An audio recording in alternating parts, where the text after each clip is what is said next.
ទង់ជាតិរាជណាចក្រពោះសន្ធៅជាលើវេហារំលឹកចងចាំរឿងខ្លោចផ្សាឲ្យភ្ញាក់អង្គាដាស់ស្មារតី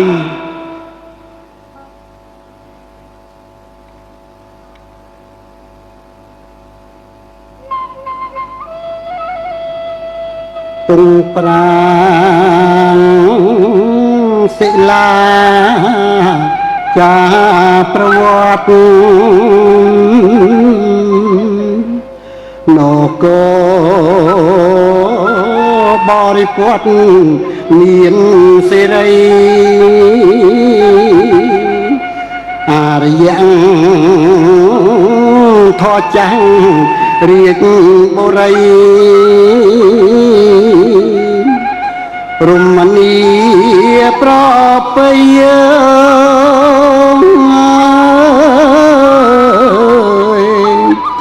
ដីស្រុកខ្មែរ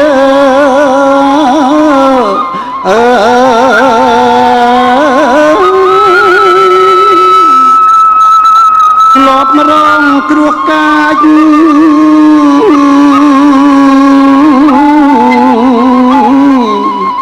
ដូចស្រមោអន្តោលបន្សល់ក្រមឥតលហើយគ្រាសោកញាតកម្មជាហោហាយូរឆ្នាំខាង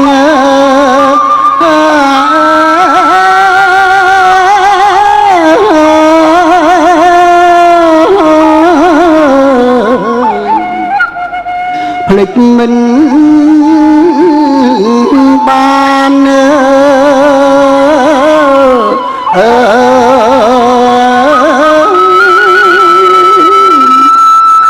ខ្មែរប្រែទុកស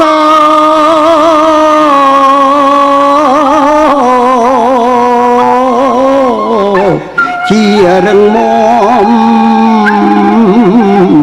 ប្រែការស៊ូទ្រាំឈ្មោះកាងកា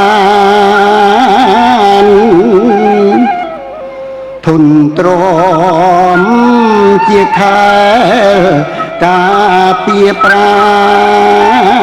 ណមោទនៈកាងកាន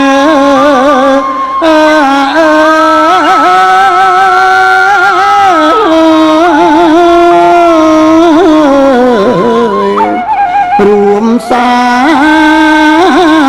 មគ្គី